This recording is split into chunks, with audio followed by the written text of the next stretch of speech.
എന്താണ് ക്രിയാ യോഗം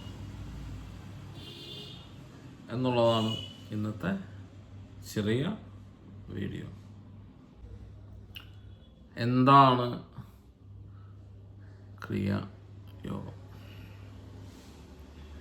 ക്രിയ പ്ലസ് യോഗം അല്ലെങ്കിൽ യോഗി എന്ന് തന്നെ വേണമെങ്കിൽ ക്രിയ എന്ന് പറഞ്ഞ പ്രവർത്തനം അല്ലെങ്കിൽ നമ്മൾ ചെയ്യുന്ന കർമ്മം, അതിൻ്റെ ഫലമാണ് യോഗം. അതാണ് ക്രിയ യോഗം. സ്വന്തം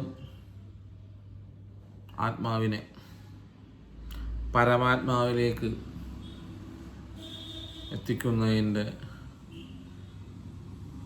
സ്റ്റാർട്ടിംഗ് ആണ് ഈ പറയുന്നത്. നമ്മുടെ ഉള്ളിലെ എനർജീനെ മനസ്സിലാക്കുക. അതുകൊണ്ട് അതിനെയാണ് ആദ്യം നിങ്ങളൊക്കെ തത്വമസി, നീ ആരെയാണോ തേടുന്നത് അത് നീ തന്നെയാണ്. നമ്മുടെ ഉള്ളിലുള്ള ആ എനർജീനെ മനസ്സിലാക്കി അതിനെ ചലിപ്പിക്കുക. ഇവിടെ നമ്മുടെ തോന്നുന്ന പലരോടും നമ്മൾ പറഞ്ഞേക്കാം, നിങ്ങളുടെ ഉള്ളിലൊരു എനർജി ഉണ്ട്, ആ എനർജീനെ ക്ലിയർ ചെയ്ത് മുന്നോട്ട് കൊണ്ടുപോകാനുള്ള വഴികളാണ് നമ്മൾ പറഞ്ഞു കൊടുക്കുക. അതിൻ്റെ ആദ്യത്തെ ബേസിക്കാണ് ക്രിയ.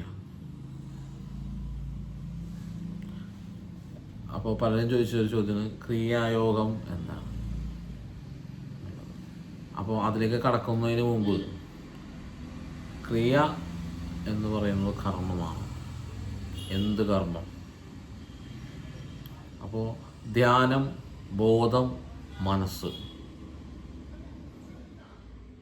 ഇതിനെ ഒറ്റ പോയിന്റിലേക്കാക്കിയിട്ട് കൊണ്ടുപോകുന്നതിൻ്റെ പേരാണ് ക്രിയായോഗം. വെച്ചാൽ ശ്വാസനിയന്ത്രണം, ആത്മനിയന്ത്രണം, മനസ്സ് നിയന്ത്രിക്കുക, ഇതിങ്ങനെയുള്ള 3 ഘട്ടങ്ങളിലൂടെ പോയി അതിനെ ഒരൊറ്റ പോയിന്റിൽ കൊണ്ടുവരിക. അതാണ് ആദ്യം നമുക്ക് മനസ്സിലാക്കേണ്ടത്. നട്ടെല്ലിൽ സ്റ്റാർട്ട് ചെയ്ത് നാഡിയിലൂടെ മസ്തിഷ്കത്തിലേക്ക് വരുന്ന ഒരു എനർജി.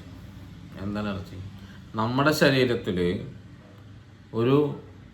നമ്മുടെ ശരീരം, ഞാനിപ്പോൾ നിങ്ങളോട് സംസാരിക്കുകയാണെങ്കിൽ നിങ്ങളിത് കേൾക്കണമെങ്കിൽ നമുക്കൊരു പ്രാണൻ എന്ന് പറയുന്നൊരു സംഭവമുണ്ട്. ഇതിനെ കാണാൻ പറ്റില്ല, പക്ഷെ ഇതിലൂടെ നമുക്കതിനെ അനുഭവിക്കാൻ പറ്റും. ഇപ്പോൾ നമുക്ക് എപ്പോഴെങ്കിലും മരിക്കാം അല്ലേ? ഈ 1 സെക്കൻഡ് കഴിഞ്ഞാൽ ഞാൻ മരിക്കുമെന്നോ 1 സെക്കൻഡ് നിങ്ങൾ മരിക്കുമെന്നോ ആർക്കും പറയാൻ പറ്റില്ല. പക്ഷേ മരണത്തെ അനുഭവിക്കുക എന്നുള്ളതാണ് സംഭവം. അതിനാരും പഠിക്കാൻ വേണ്ടി ശ്രമിച്ചിട്ടില്ല. അപ്പോൾ അതിനെ പഠിക്കുക എന്ന എല്ലാ ജീവികൾക്കും, ഇവിടെ ഈ ഭൂമിയിൽ ജനിക്കുന്നവർക്കും പ്രാണൻ എന്ന് പറയുന്നൊരു സാധനമുണ്ട്. ആ പ്രാണനെ പഠിക്കുക. അപ്പോൾ അതിൻ്റെ സ്റ്റാർട്ടിങ് തന്നെ പ്രാണായാമം. പ്രാണ പ്ലസ് യാമം, പ്രാണായാമം. പ്രാണനെ നിശ്ചിത സമയത്ത് നിശ്ചിത സെക്കൻഡിൽ ആ യാമം എന്ന് പറഞ്ഞ കാലം, ഇത് ഓരോ മുഹൂർത്തങ്ങളുണ്ടല്ലോ, കാളയാമം, ബ്രഹ്മയാമം, അങ്ങനെ ഓരോ മുഹൂർത്തം എന്നൊക്കെ പറഞ്ഞിട്ടുണ്ട്. ആ യാമം, അതാണ് യാമം. അപ്പോൾ ഇതിനെ ആ ചില സമയത്തിരുന്ന് ചില സെക്കൻഡുകൾ ചെയ്യുന്ന ശ്വസന വിധാനമാണ്. ശ്വസനത്തിൻ്റെ ശ്വാസത്തെ നമ്മൾ നിയന്ത്രിക്കുന്ന, അല്ലെങ്കിൽ ശ്വാസത്തിന്, ഇപ്പോൾ ശ്വാസം കിട്ടിയില്ലെങ്കിൽ ഞാനായാലും നിങ്ങളായാലും മരിച്ചു. അപ്പോൾ ശ്വാസത്തെ നിയന്ത്രിക്കുന്ന ഒരു ടെക്നിക്കാണത്. ഇതാണ് ക്രിയ. അപ്പോൾ പ്രാണനെ നിയന്ത്രിക്കുന്നതും ഇത് തന്നെയാണ്. അപ്പോൾ ഇത് എല്ലാം കൊണ്ടും ഒറ്റ പോയിന്റിലേക്ക് എത്തും.